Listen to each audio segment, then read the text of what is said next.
सजना नाल गुबार ना करिए, नहीं तो फिर अजहार ना करिए।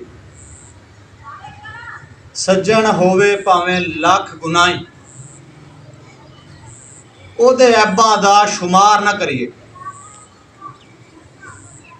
सज्जन भावें बन जाए दुश्मन, ओदे उत्ते वार ना करिए। आजम सज्जन दे मरने मरिए, नहीं तो पहला प्यार ही ना करिए। जदों किसी नूं सज्जन कहो ना, सज्जन वेली कहो, फिर वह जिवें दा भी होवे उन्होंने सज्जन ही रखी।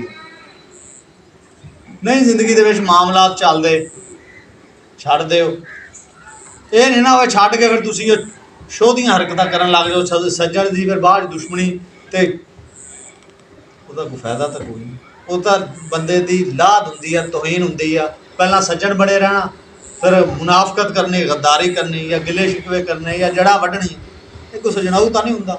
ਜਦੋਂ ਬੰਦੇ ਪਹਿਲਾਂ ਸੱਜਣ ਬਣਾਉਂਦੇ ਆ ਉਦੋਂ ਨਹੀਂ ਦੇਖਦੇ, ਜਦੋਂ ਸੱਜਣ ਬਣਾ ਲਈਦਾ ਫਿਰ ਉਹਨੂੰ ਹਰ ਗੱਲ ਨਾਲ ਕਬੂਲ ਕਰੀਦਾ, ਉਹ ਚੰਗਾ ਹੋਵੇ ਮਾੜਾ ਹੋਵੇ ਜੋ ਮਰਜ਼ੀ ਹੋਵੇ, ਨਹੀਂ ਤਾਂ ਸੱਜਣ ਬਣਾਈਦਾ ਹੀ। ਅੱਲਾ ਅੱਲਾ ਤੇ ਖੈਰ।